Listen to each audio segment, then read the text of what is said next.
sisters, come together now, come together now. It's time to help each other out, help each other out. It's time for transformation, time for healing. You've got the potential, you've got the power now. Sisters overcoming and rising, inspiration, interviews and more. A sisterhood for healing and empowerment. Join Dr. Stephanie and Soar.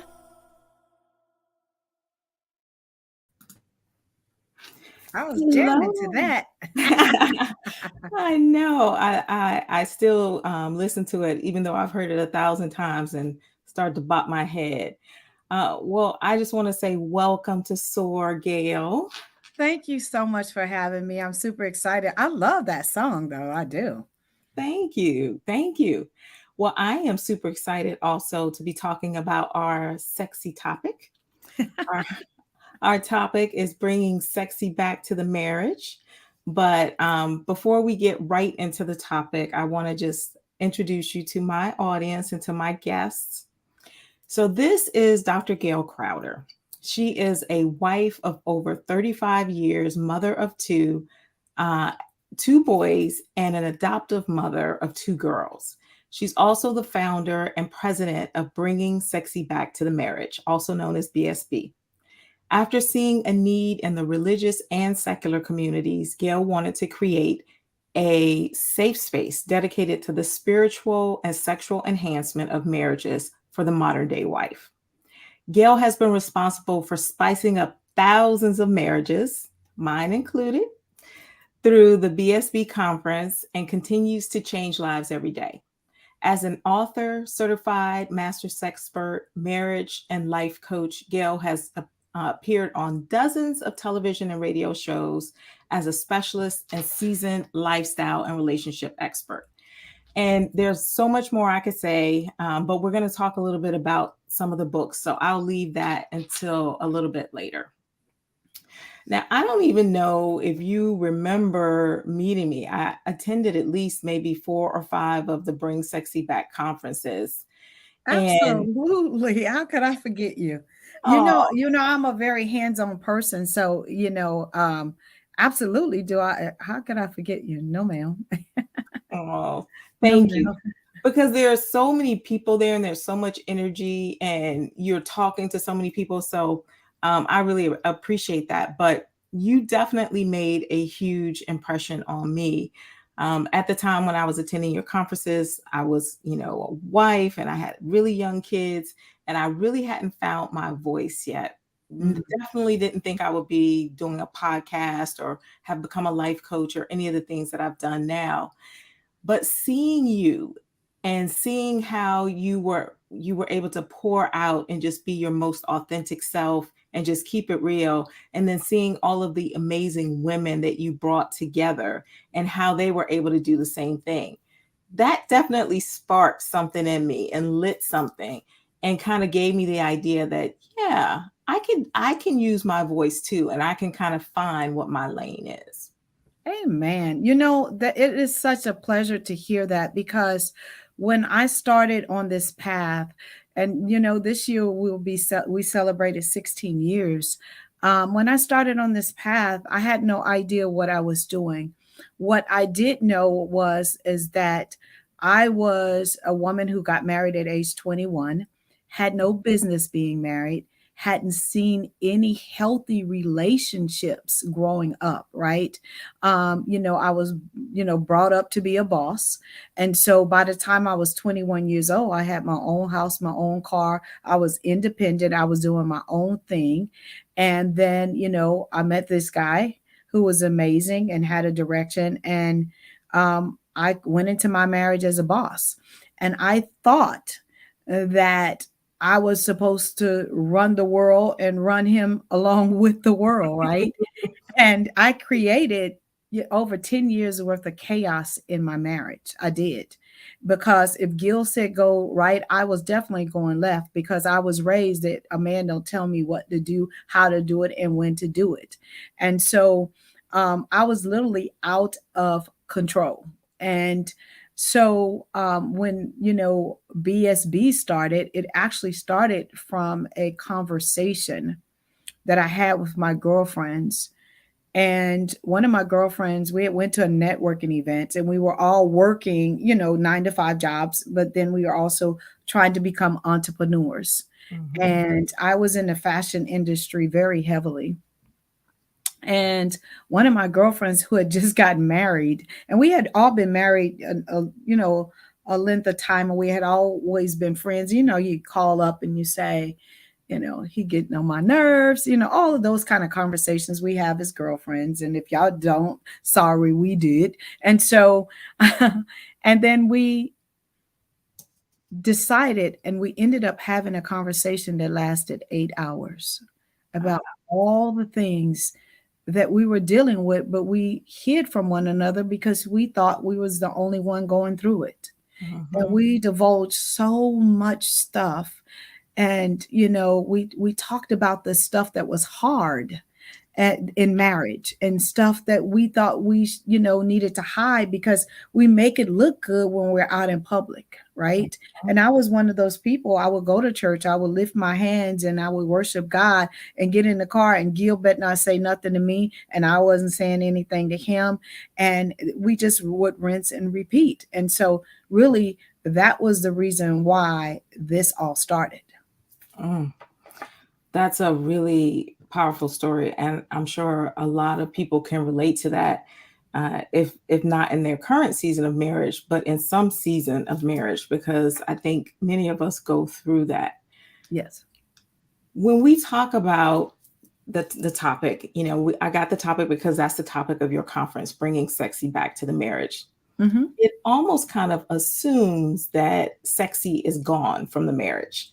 So I just want to know from you, do you think that all marriages kind of go through a slump, or what do the statistics or studies say about marriage and um, sex and romance? Well, let me just tell you, every single marriage is going to go through ebbs and flows because we're human, right?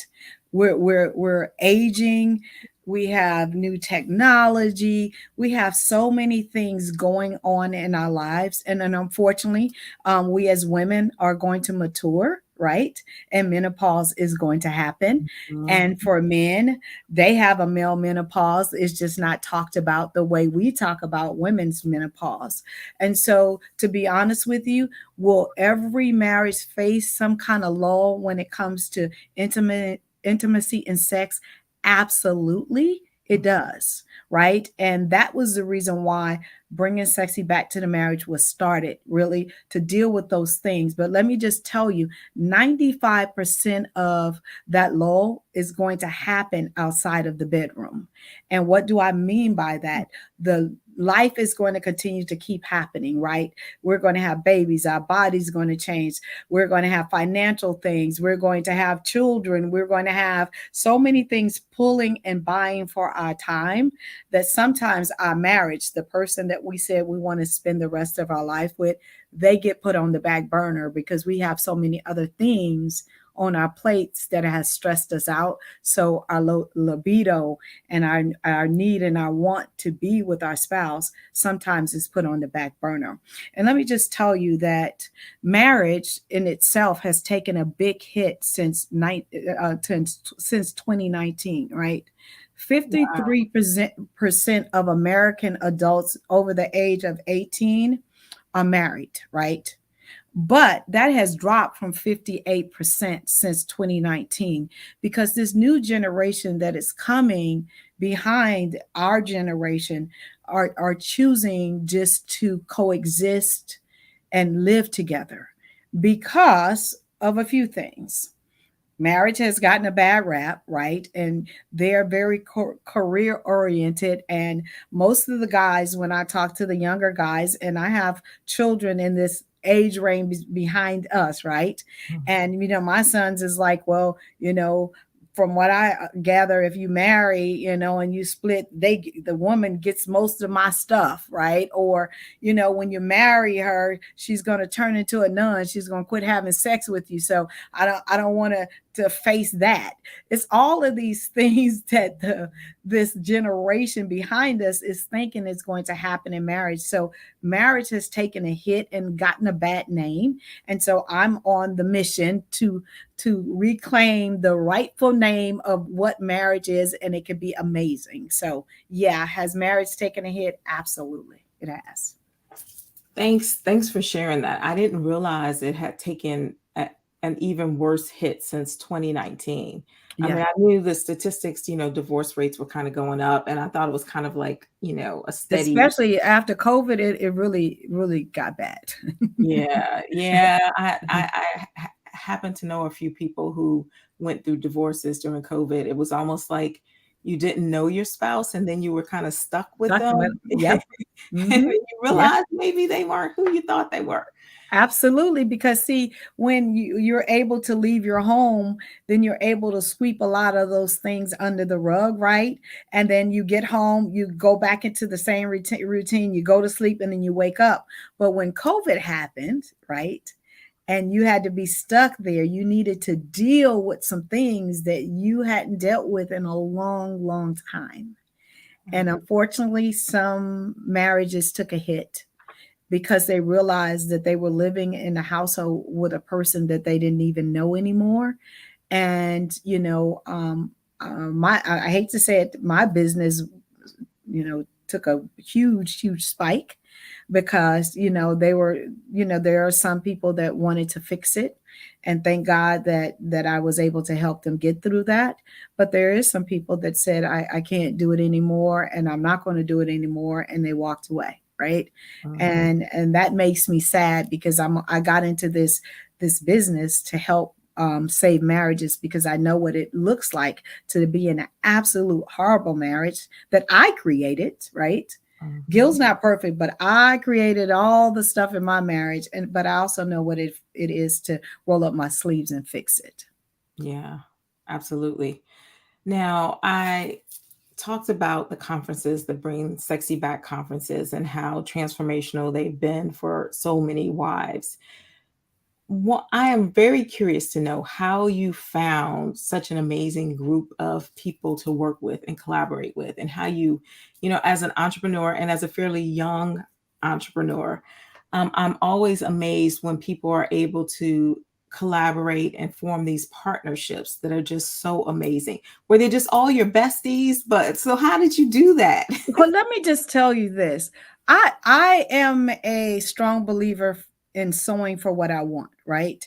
And and I pray for everything. And I'm not being funny. I do. And I have not always been on that path. So don't think that I think I'm perfect. But I had asked God to give me surround me with women who are more talented than I am, smarter than I am, and want to sow back into a mission as I sow back into them.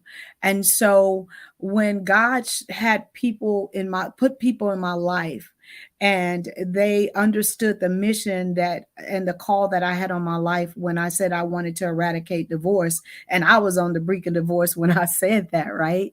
And he's done it. And so the thing is, the women that I have in my life, they all are standing on their own platforms. We don't compete, we try to elevate each other. And so when it's my turn, right, to go serve them at their conferences, at their meetings or whatever, I'm not Gail, whoever people perceive me to be. I'm there to check people in. Whatever you need me to do, that's what I'm going to do. And so I sow a seed into them, so they sow back into me.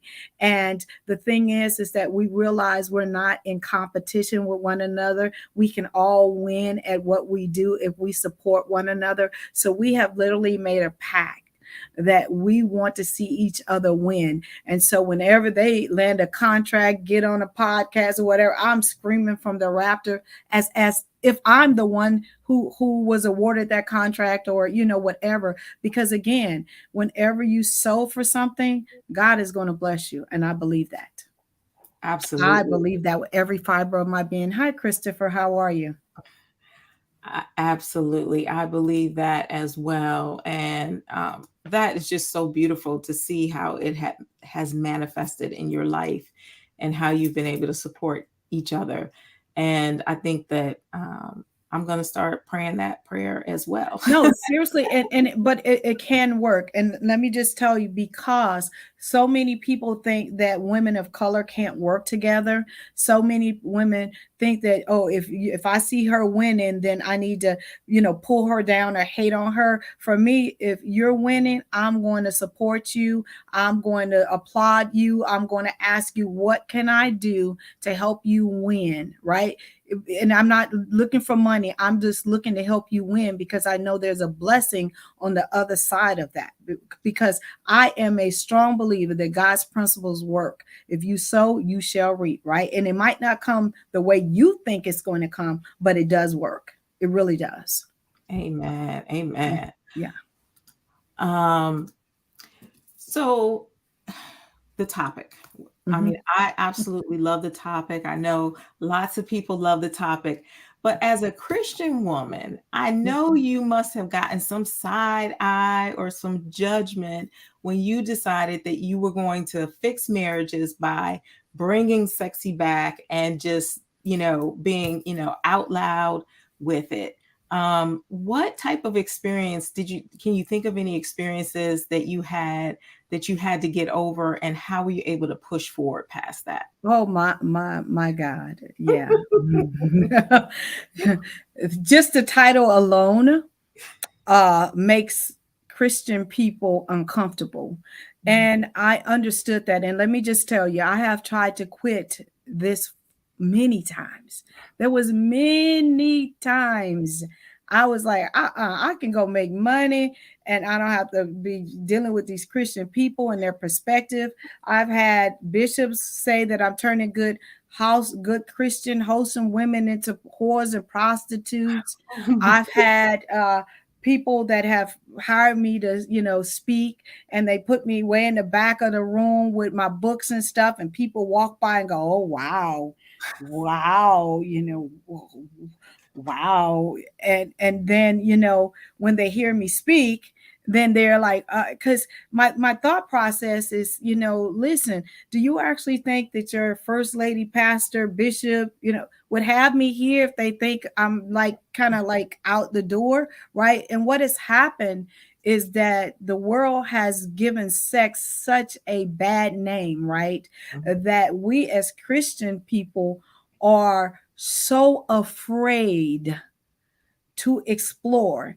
And sex was created for marriage, right? It was. And God said it was good. And I just happen to be a Christian woman that God has said that you need to take back what the world has stolen and bring it back to my people. Hello, Tawan. How are you? And so it just has became this thing. So yes, do I get the looks? Do I get the stares? Do I get, wow, they let this heathen in here and she's actually going to talk to me? Do I get, when I do my radio spot, I get so much stuff. It's absolutely ridiculous. And it has to do with doctrine. It has to do with a lot of the way people are raised, because I have yet to go into a church and they say, okay, today we're coming, and we're going to talk about sex. But somebody's in the churches is having sex, because when I go there, the children's ministries are full, right? Somebody's doing something, right? But let me just tell you, it has been not an easy road. It has not. And have I been wanting to quit? Absolutely. But again, I am surrounded by some amazing women. They're like, you can cry all you want to. You can say you're not going to do nothing. You can cancel that class, but next week you're going to start again. And then also, I live in a household with an amazing man that's seen this call on my life before I did. And he basically used to just tell me, gee, if you would only share how crazy you behave in this marriage, you can change and touch the world. He used to tell me that all the time. Kim said that part. And so let me just tell you, I have been ridiculed and called some of everything when it comes to what I do, right? But I also understand why I'm doing this and the call that's on my life. And obviously it is working, because the words that my husband spoke into my life years ago have manifest. My voice have been heard around the world. And I last night was the first time I ever got accused of this one. Last night on my wife chat, a lady said, "I'm a new viewer. I have partaken of all your videos on your YouTube channel, and now I'm pregnant because of you." I was like, "I've never been accused of getting somebody pregnant, but I'll take it." Okay. Hi, Ebony. How are you? Thank you. That's hilarious. Now, you have written several books. Oh, Jesus. One of the books that you have written is, the same title, Bringing Sexy Back. Mhm. So you're clearly an expert. You've got all the credentials in this. So we want to know what are the secrets to bringing sexy back to the marriage? Just give us some food. Feed us here. Well, the first, what people don't realize is 90% of the work is done outside of the bedroom. 90% has nothing to do with intercourse, right? That happens inside of the bedroom. If you do the work outside of the bedroom, then there could be magic inside of the bedroom. And what people tend to think, yes, you can go in and have sex just because you can, but it's something meaningful when you have great communication, right? You have intimacy, right? You're able to share your heart, your disappointments, the good, the bad, and the ugly with your spouse, right? And so my thing to tell women at least where to start is the first thing is be confident in your own skin, right? Because we as women are inundated every single day about what is beautiful, right? And that changes with whatever star that they're focusing on that month, right? Mhm. And so be confident in your own skin, right? Because a lot of times when we are struggling with our own confidence and our own body image and all of those different kind of things, it can affect us in the bedroom. So that's number one. Number two, understand your sexual needs, right? Because it's very, very hard for your husband to meet your sexual needs when you don't even know them yourself. Mhm. And that's hard because men only know what they have done with you in the past, right? And what has sent you and made you happy in the past. But as you know, as we grow and we mature and our bodies changes, all of those things happen. If you don't go back and have those conversations, they're going to keep doing the same exact thing, and that's what makes you irritated. You're like, don't, and becomes this thing. And it's because your body has changed, your needs have changed, your desires have changed when it comes to physical touch. So know and your what you need in order to be able for your husband to meet that need, right? And then the other thing is be able to to um to become that girl. And what do I mean by become that girl? A lot of times we as women have so much in our heads going on and so many responsibilities that we have going on in our life that sex, it does not become a priority, right? It keeps getting bumped down the list, right? And you and I, before we got on here, we talked about all the stuff we have to do after we get off of here, right? Yeah. And unfortunately, you and I'm just being open and honest, I won't put you out there.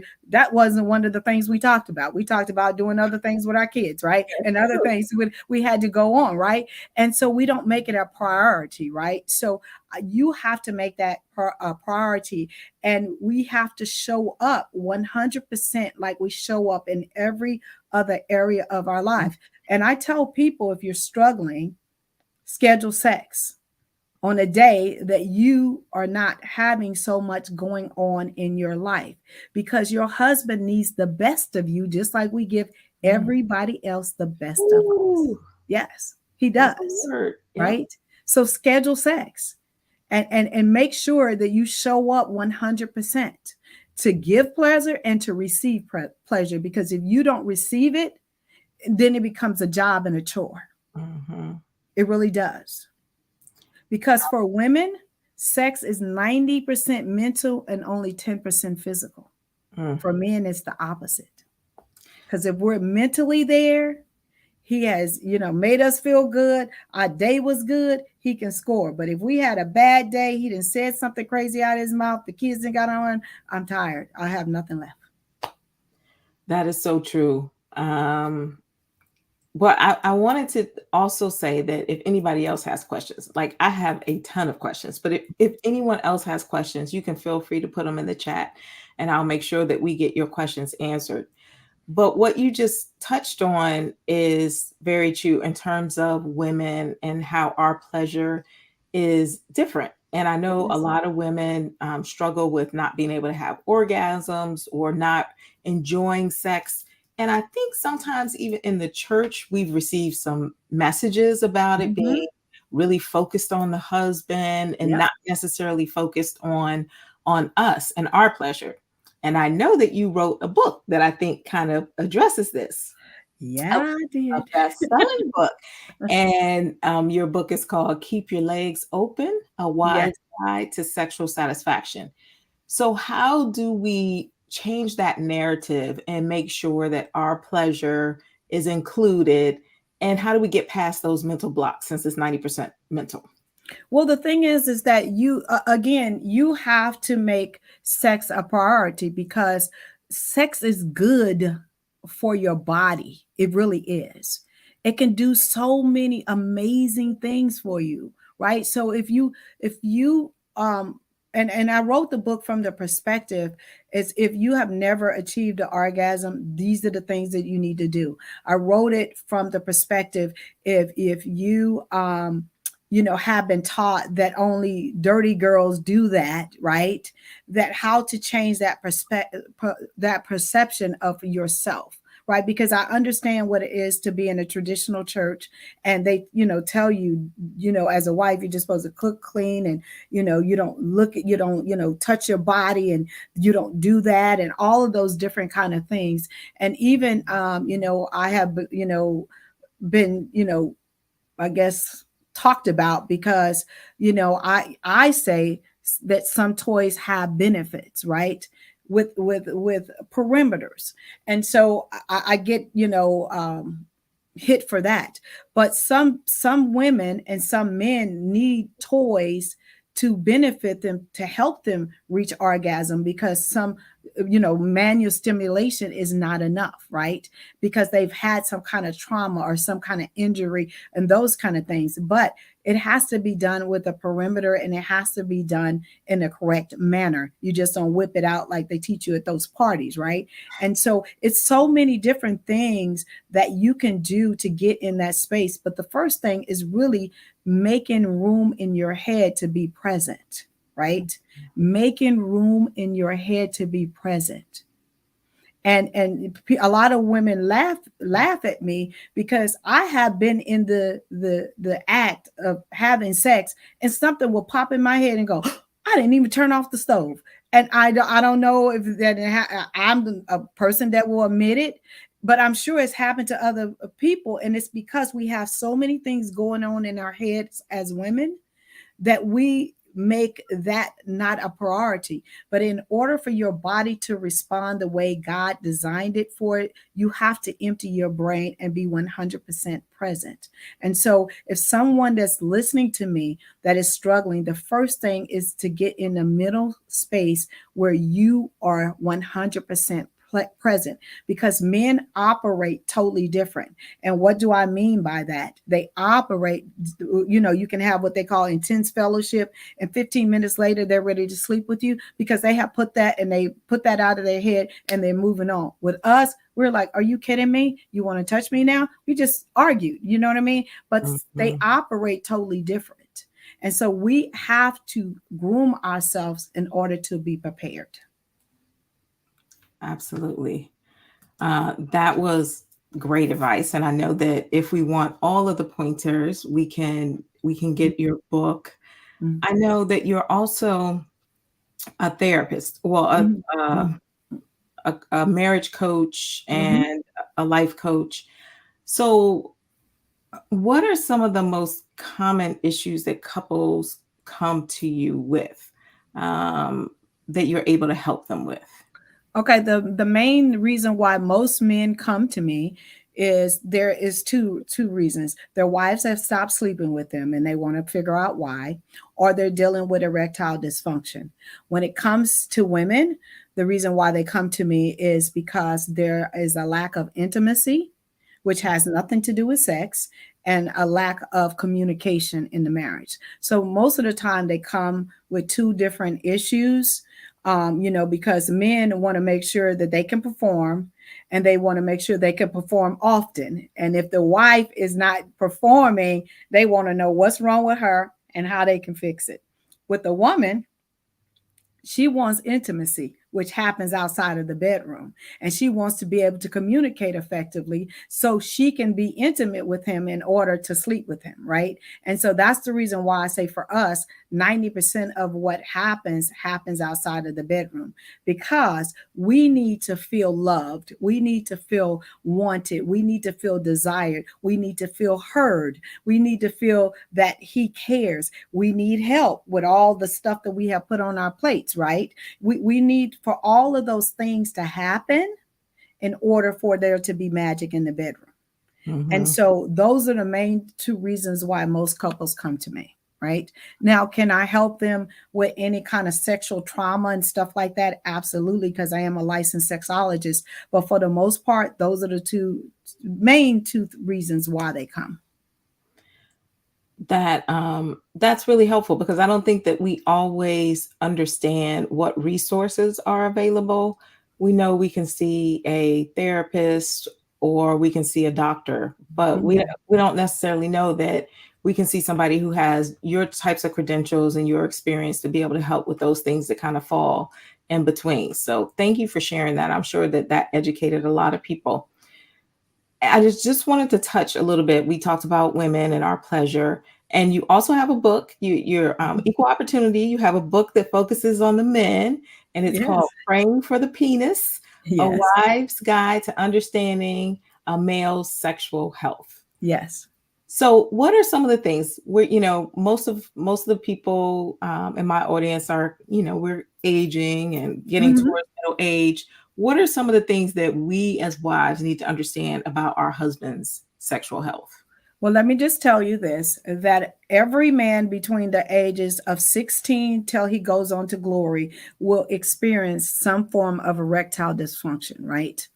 And so, what happens a lot of times when men are experiencing a form of erectile dysfunction, right? That is not medical, that is 100% fixable.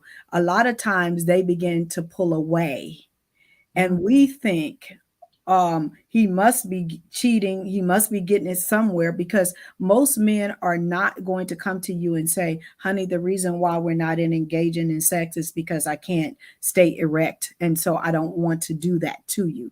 For us, if we're in menopause, we will go and talk to anybody that might have the solution, whether if they're in the hair salon and everybody's going to chime in. I tried this, we did this, you know what I mean? Whatever that is, if we don't want to start with our physician, we're going to find someone to talk mm, about that's in menopause or have experienced something like we're experiencing. Men are not going to go to the barber shop and say, hey, right. I, I, I, I can't get it up, so I'm just keeping her at bay. They're not going to do that because that's part of their identity. That's part of their manhood, right? And Mhm. so I wrote the book along with a urologist from the perspective of really preparing a wife on that it's going to happen, right? Some of it can be a little bit more traumatic because if there's a cancer, if there's a trauma to the penis, if there's no blood flow, it's a lot of different things that can happen, right? But you can have a meaningful sex life without penetration sex if your spouse goes through a cancer or something like that. And so I wanted women to understand when they pull away, it does not mean that they're already getting it from somewhere else. It could be that they're in this spell, because they do go through a male menopause just like we do, because they have hormone drops just like we do, right? And Mhm. so that was one thing that I wanted to make very clear. The second thing is really how to approach them and not take away their manhood, because a lot of times with our mouths that are lethal weapons, like mine can be, right? You go, yo, I know you're doing something, accusing them without actually being able to have a conversation, and he feel comfortable enough to tell you what is really going on. And then also how to get them to the doctor, because most men do not like to go to the doctor. Mm-mm. That's like pulling teeth, right?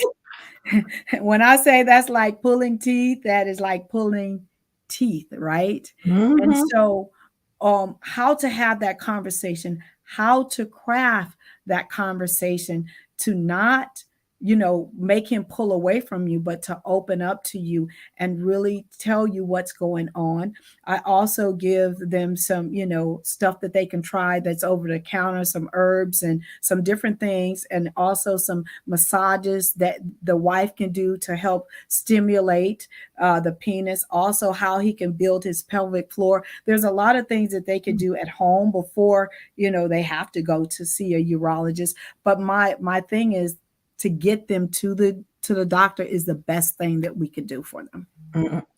I did not know that pelvic floor exercises were good for men too. Okay. They are very, oh my God. Yes, they are.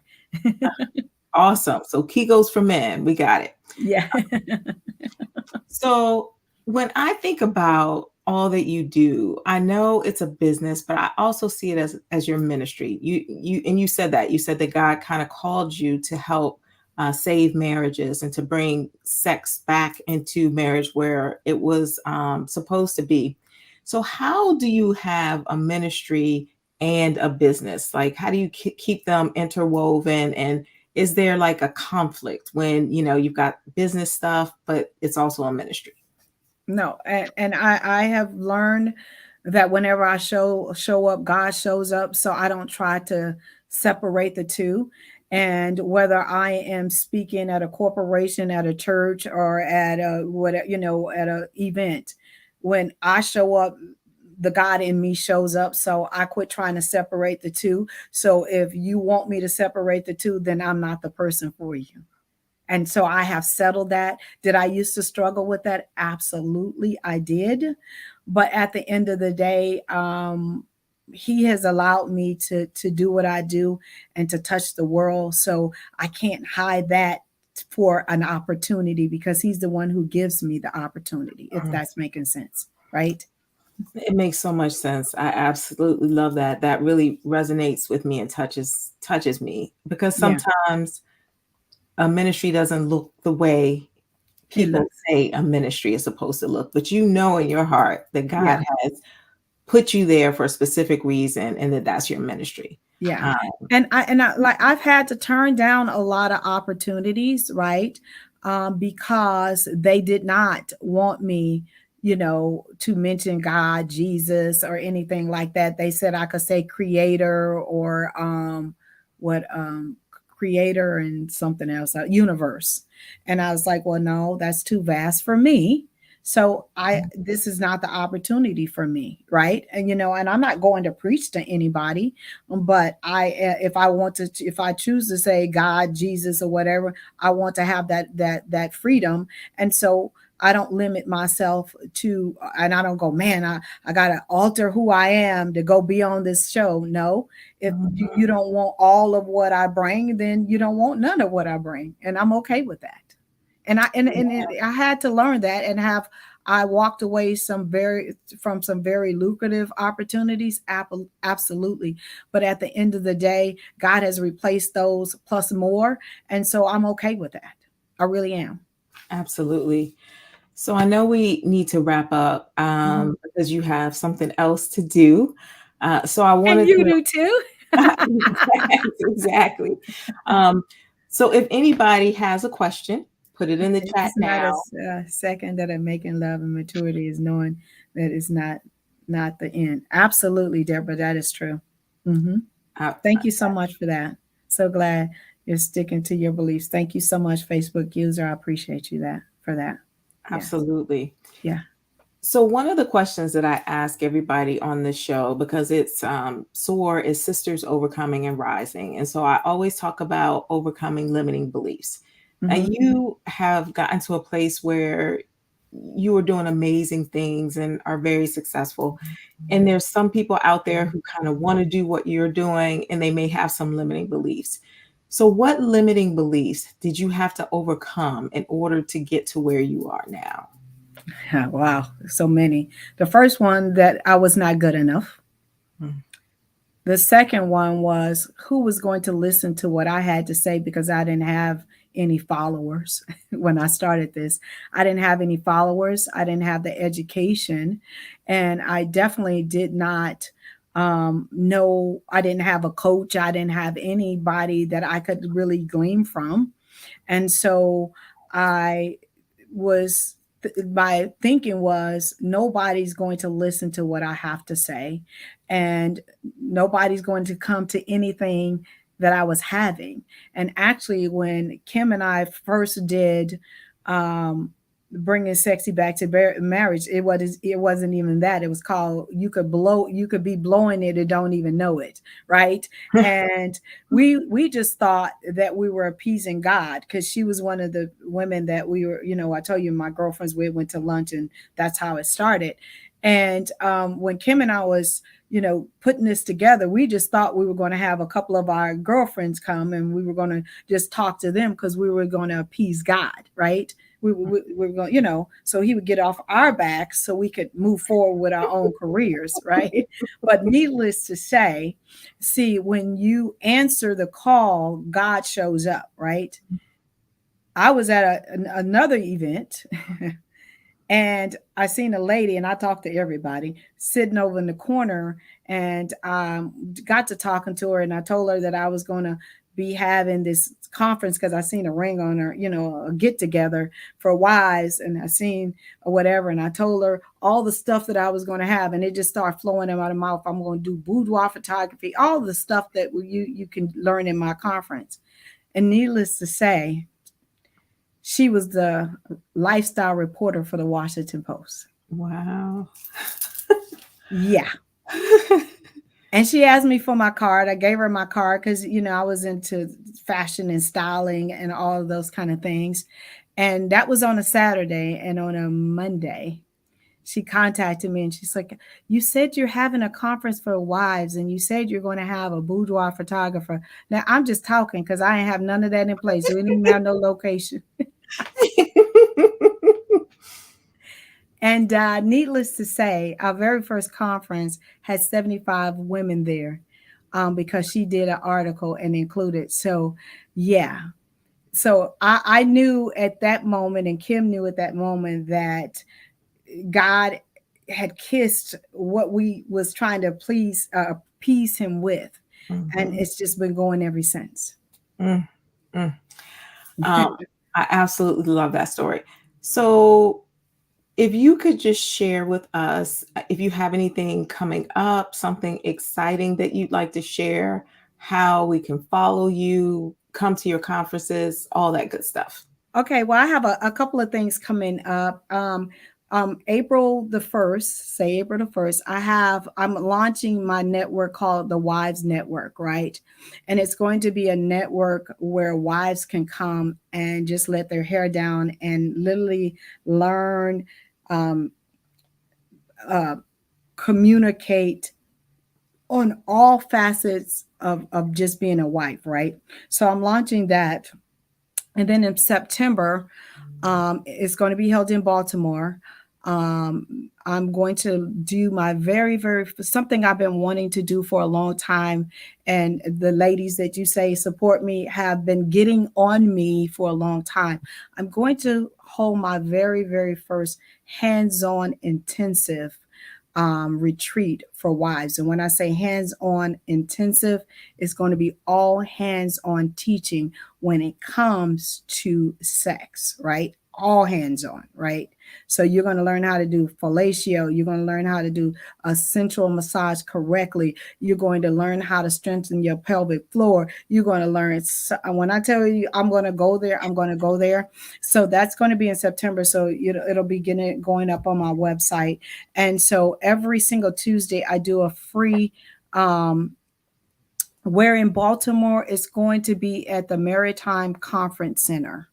But you'll be able to get all that information.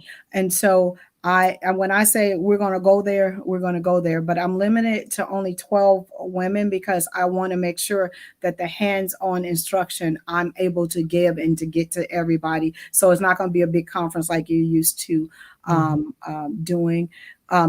attending. And so for that, and then also, May the 1st, I'm going to be doing a 7-day intimacy challenge. So I have a lot of things coming along. And how can you connect with me? You can connect with me on all my social media platform. Is just Gail Crowder, right? On IG is Gail Crowder Sexpert, but on all my other platforms, it is just Gail Crowder. Let me just tell you this, that my website is gailcrowder.com, but between my Facebook page, my fan Facebook page and my website today, they have been hacked. I'm just being honest with you. And I was just telling Stephanie, I said, I have something great. God is about to bless me with something amazing because this just has happened all in 1 week. And but I'm blessed to have an amazing team because I can't do all of this by myself. So my website should be up no later than Friday. He told me he's going to get it taken care of. But you can still reach me on my regular Facebook page. It's just Gail Crowder. My YouTube channel is Gail Crowder. Everything else is just Gail Crowder. My TikTok is Gail Crowder. All of that is just Gail Crowder. So you can still reach me, and you're welcome to email me as well. Okay. Okay. Well, that's exciting. It sounds like just based on the people we have here, a couple of your slots might be sold out for September. But Gail, thank you so much for taking the time to spend and just pouring in. I mean, every time I'm around you, you pour into me. So well, thank you so much for having me. This has been an honor, and thank you so much for even thinking of me. I just go about my day, and when you came in, I was like, absolutely. Why wouldn't I? Well, thank you, and you have a wonderful rest of your evening. And I'll be seeing you soon at something or all right. Thank you so much. So you guys look out for the Wives Network, which will be launching next month. And I'm so excited about that because I always wanted to create a safe place and a community where we can just, get in there. And it's going to be so many different women doing different things in there. It's not just about me. So it's going to be amazing. Thank you so much, everybody. Bye-bye. Good night.